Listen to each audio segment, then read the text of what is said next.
राजीव जी please मेरे साथ बने रहिएगा अगर आपके पास और वक्त हो तो। ऋषिकेश, अब सवाल इसी को लेकर, दुनिया का सबसे बड़े लोकतंत्र में क्या चुनाव की चोरी हो रही है? क्या वोट की हेराफेरी हो रही है, जैसा कि आरोप विपक्ष और कांग्रेस लगाते रहे हैं? और उससे भी अहम सवाल, इस कबूलनामे या फिर इस बयान के बाद क्या कोई एक्शन होगा चुनाव आयोग का? क्या चुनाव आयोग इस पर कुछ बोलेगा, या जिस डीएम का जिक्र हो रहा है उस पर कोई कार्रवाई की जा सकती है? क्योंकि वो तो अभी भी किसी दूसरे राज्य में काम कर रहे हैं और सीधे तौर पर यहां पर नाम हो रहा है कि 2700 वोट से पीछे थे, हमने जितवा दिया। नाउ ऋषिकेश।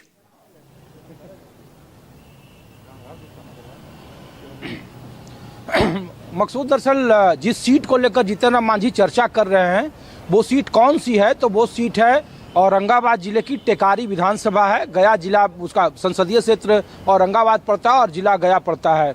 और वहाँ से जो वहाँ के हम पार्टी के प्रदेश अध्यक्ष हैं अनिल कुमार, वो 4 बार से वहाँ विधानसभा विधायक रहे हैं। 2015 में वो चुनाव हार गए थे, लेकिन 20 और 20 में वो चुनाव जीते थे। टेकारी जो जिसके बारे में जीतन राम मांझी कह रहे हैं, और 2020 का जो वाकया वो बता रहे हैं कि अनिल कुमार जो टेकारी विधानसभा जिसके बारे में वो कह रहे थे कि 1600 वोट से पीछे थे वो, तो वो तकरीबन 2600, जो इलेक्शन कमीशन का डाटा है, वो 2600 वोट से चुनाव जीते थे। और वहाँ भी बिल्कुल नज़दीक लड़ाई थी, आखिरी राउंड में कहना मुश्किल था। और फिर बाद में बैलेट पेपर की गिनती के बाद उन्हें जीत डिक्लेयर किया गया था। और ये बात भी सच है मकसूद कि 2020 के विधानसभा चुनाव हो या फिर अन्य राज्यों में विधानसभा का चुनाव हो, जहाँ मार्जिन बिल्कुल थिन होता है, छोटा होता है, 1000, 1500, 800 या 2000, वहाँ पे प्रशासन की भूमिका होती है और संदिग्ध के घेरे में होती है। इसमें कोई दो राय नहीं है। किसी भी पॉलिटिकल पार्टी से आप पूछ लीजिए, जिनकी सत्ता होती है उनके साथ वहाँ का प्रशासन होता है। पहली बात तो यह है। दूसरी बात यह है कि जिसको लेकर ये कहा जा रहा है टेकारी विधानसभा सीट को लेकर, तो उसमें दरअसल मकसूद 2 चीज़ें स्पष्ट तौर पर सामने आ रही है कि जीतन राम मांझी कह रहे हैं और डीएम का प्रभाव वहाँ होता है।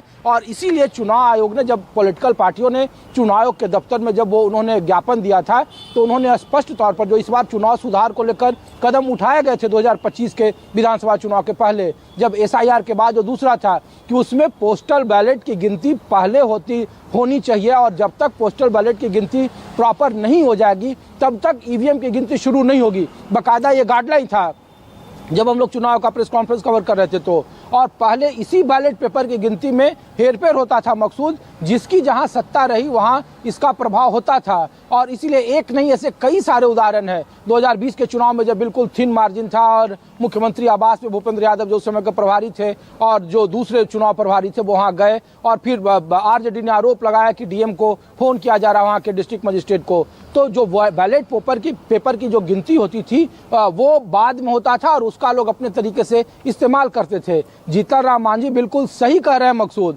और इस पर चुनाव आयोग को जवाब देना चाहिए, नहीं देना चाहिए, ये उनका मसला है। लेकिन ये निश्चित तौर पर जो बड़े नेता होते हैं या फिर जो वहाँ के शासन प्रशासन में होते हैं, वो डीएम को फ़ोन कर वहाँ के चुनाव को प्रभावित करने में भूमिका निभाते हैं। इसीलिए वो कह रहे हैं कि गया के डीएम थे उस समय अभिषेक सिंह, जो अभी त्रिपुरा में हैं, और उनको उन्होंने फ़ोन किया था कि लास्ट राउंड में वो पिछड़ रहे हैं, जरा देखिए। तो जरा देखिए का मतलब यह है कि बैलेट पेपर की जो गिनती होती थी उसको आखिरी में उसमें गड़बड़ झाला होता था। बैलेट पेपर की गिनती चूंकि ऑन स्क्रीन उसको लिखा नहीं जाता था। इस बार 2025 के विधानसभा चुनाव में हुआ है कि बैलेट पेपर की गिनती खत्म हो जाएगी, उसका पूरा रिकॉर्ड हो जाएगा, फिर दोबारा वो नहीं गिना जाएगा और फिर उसके बाद ईवीएम की गिनती होती थी।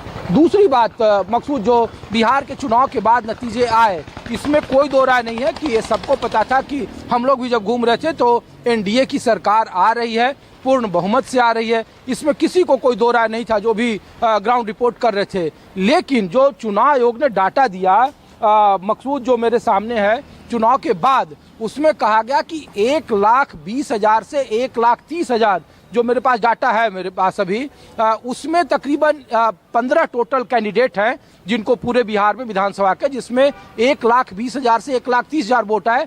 उसमें से 11 कैंडिडेट भारतीय जनता पार्टी के हैं और उसमें भी तकरीबन उसमें सब बिहार सरकार में मंत्री थे, जिसमें जिनके बारे में कहा जा रहा था कि बिल्कुल नज़दीक लड़ाई है, कांटे की लड़ाई है। लेकिन बावजूद उसके उनके जीत का अंतर इतना बड़ा और इतना लंबा रहा कि लोग सोच नहीं पा रहे थे कि इतना लंबा जीत कैसे रहा। लोगों ने कहा कि 10% का वोट का अंतर है, 37% महागठबंधन को वोट आया। इस बार भी पिछले बार 37.3 था, और जो एनडीए गठबंधन है उन्हें 46% वोट आया, तकरीबन 10% का वोट का फर्क है, तो वो स्वीप जैसी स्थिति हुई। लेकिन कुछ सीटों पर जहां पर बिल्कुल नजदीक फाइट थी, वहां पे भारतीय जनता पार्टी के 15 में से 11 विधायकों को 1,20,000 से 1,30,000 वोट आते हैं, और सबका अंतर तकरीबन 22,000, 24,000, 25,000, इसको लेकर सवाल उठाया गया और कांग्रेस और आरजेडी ने कहा कि ये संभव नहीं है।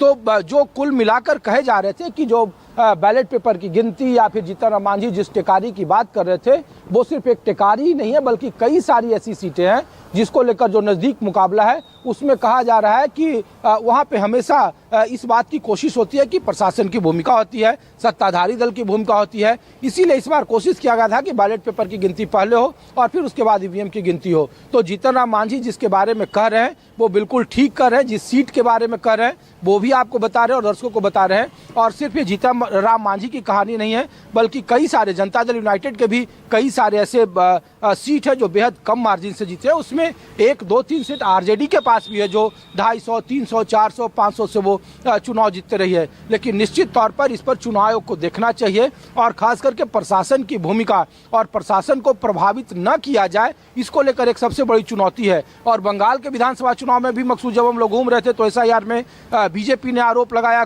चुनाव आयोग में चिट्ठी लिखा, कहा कि ममता की सरकार प्रशासन के जरिए सारे डिजिटलाइज कर दे रही है अपने वोटरों को, उनके अधिकारी इसमें संलिप्त हैं जो बंगाल सरकार के में काम करते हैं। वहाँ ममता बनर्जी की सरकार 3 साल से है, तो सरकार और सत्ता का प्रभाव प्रशासन पर होता है और उसका इस्तेमाल करते हैं। ये बिल्कुल 16 आने सच बात है, और इस पर चुनाव आयोग क्या सुधार आने वाले वक्त में करेगा ये उनके हिस्से की है। लेकिन जीतन राम मांझी बिल्कुल गंभीर बात और बिल्कुल सही बात कर रहे हैं, जो जमीन पर कई जगहों पर होता दिखता है, और इसमें कई सारे पॉलिटिकल पार्टी के नेताओं से पूछ लीजिए, लोगों से पूछ लीजिए, ऐसा बिल्कुल होता है और यही प्रक्रिया है चुनाव को प्रभावित करने का। मकसूद बनी रहेगा ऋषिकेश। नाउ मनीष पांडे।